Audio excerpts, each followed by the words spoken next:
2024 సంవత్సరం సంక్రాంతికి 4 సినిమాలైతే రిలీజ్ కాబోతున్నాయి. అందులో 3 పెద్ద సినిమాలైతే ఉన్నాయి. ఒక చిన్న సినిమా కూడా ఉంది. ఇప్పటికైతే ఈ 4 సినిమాలకు కావాల్సిన బజ్ అయితే క్రియేట్ అయింది. టీజర్స్ అండ్ ట్రైలర్స్ చూస్తుంటే 4 కూడా హిట్ అయ్యేలాగా కనిపిస్తున్నాయి. ఇంతకీ ఈ 4 సినిమాల్లో హిట్ అయ్యే ఛాన్స్ దేనికి ఎక్కువ ఉందో మనం ఇప్పుడు తెలుసుకుందాం. ఫస్ట్ గుంటూరు కారం. టాక్ తో సంబంధం లేకుండా ఈ సినిమా హిట్ అయ్యే ఛాన్స్ అయితే ఎక్కువ వరకు ఉంది. మొన్న జరిగిన ప్రీ రిలీజ్ ఈవెంట్ లో హైప్ అయితే చాలా అయితే క్రియేట్ అయింది. ఈ సినిమా ప్రీ రిలీజ్ ఈవెంట్ లో మహేష్ బాబు మాట్లాడుతూ కలేజా అతడు సినిమా ఎలాగైతే తన యాక్టింగ్ స్కిల్స్ కి బయట తీశారో డైరెక్టర్ త్రివిక్రమ్ గారు, గుంటూరు కారంలో కూడా మీరు కొత్త మహేష్ బాబును చూస్తారని, కుర్చీ మడత పెట్టే సాంగ్ థియేటర్స్ లో అయితే దద్దరిల్లిపోతుందని చెప్పడం జరిగింది. మనం కూడా ఆ ఒక మాస్ లుక్ మహేష్ బాబుని చూడక చాలా రోజులు అయితే అవుతుంది. దిల్ రాజు కూడా ప్రీ రిలీజ్ ఈవెంట్ లో ఈ సినిమాకి ఈ హైప్ అయితే క్రియేట్ చేశారు. యుఎస్ బుకింగ్ చూస్తుంటే మాత్రం ఫ్యాన్స్ కి అయితే మెంటలే. మరి చూడాలి ఫస్ట్ డే కలెక్షన్స్ ఎన్ని రికార్డ్స్ కొల్లగొడుతుందో వెయిట్ చేయాలి మనం. నెక్స్ట్ బాగా హైప్ ఉన్న మూవీ వచ్చేసి హనుమాన్. చిన్న సినిమా అయినా కానీ సినిమాకి హైప్ అయితే ఒక రేంజ్ లో ఉంది. ఈ హైప్ ఎంతలా ఉందంటే ఈ సినిమా కోసం ఏకంగా మెగాస్టార్ చిరంజీవి గారు ప్రీ రిలీజ్ ఈవెంట్ కి వచ్చి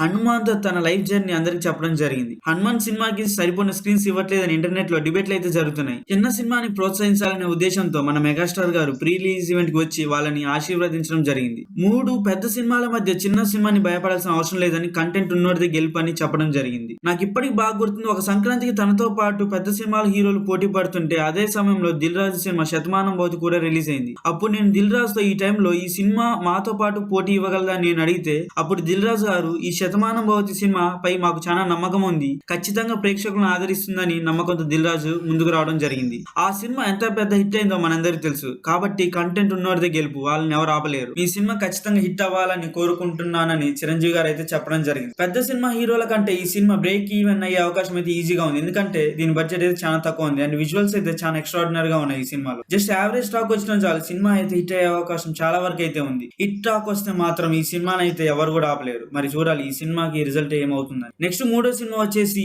మన విక్టరీ వెంకటేష్ నటించిన సైంధవ్ సినిమా. ఈ సినిమా టీజర్ ట్రైలర్ చూస్తే చాలా ప్రామిసింగ్ గా ఉన్నాయి అండ్ విక్టరీ వెంకటేష్ గారు కూడా కొత్త కథను ఎంచుకున్నట్టు అర్థమవుతుంది. సంక్రాంతి అంటే సినిమాలు ఈ సంక్రాంతికి అందరూ ఫ్యామిలీతో చూడాలనుకుంటే సైంధవ్ బెస్ట్ మూవీ ఆప్షన్ అవుతుంది. ఎందుకంటే విక్టరీ వెంకటేష్ కి ఫ్యామిలీ ఆడియన్స్ అయితే చాలా ఫ్యాన్ బేస్ ఉంది. ఈ సినిమా కూడా టాక్ తో సంబంధం లేకుండా హిట్ అయ్యే అవకాశాలు అయితే చాలా వరకు ఉన్నాయి. సినిమా హిట్ టాక్ వస్తే మాత్రం ఈ సినిమాను కూడా ఎవరు ఆపలేరు. చివరిగా 4వది మన అక్కినేని నాగార్జున నటించిన నా సామి రంగ. ఈ సినిమా ఒక మినీ మల్టీ స్టార్ అని చెప్పాలి. మూవీ ట్రైలర్ చూస్తే విలేజ్ బ్యాక్ డ్రాప్ తో వస్తుంది. సంక్రాంతికి బెస్ట్ మూవీగా కనిపిస్తుంది. నాగార్జునని చాలా రోజుల తర్వాత ఒక మాస్ లుక్ అయితే మనం చూడబోతున్నాం అని అర్థమవుతుంది. ఈ సినిమా కూడా జస్ట్ యావరేజ్ టాక్ వస్తే ఖచ్చితంగా బ్లాక్ బస్టర్ అవుతుంది. ఈ సంక్రాంతికి ఈ 4 సినిమాలు వేటికవే ప్రత్యేకంగా అయితే కనిపిస్తున్నాయి. మరి చూడాలి ఇందులో ఏ సినిమా ఎన్ని రికార్డ్స్ బ్రేక్ చేస్తుందో, ఎన్ని కోట్లు కొల్లగొడుతుందో. అయితే ఈ 4 సినిమాల్లో ఏది ఫ్లాప్ అవుతుందో మీరు అనుకుంటున్నారు కింద కామెంట్ సెక్షన్ లో చెప్పండి. ఇలాంటి మరిన్ని ఇంట్రెస్టింగ్ వీడియోస్ కోసం మా ఛానల్ ని సబ్స్క్రైబ్ చేయండి.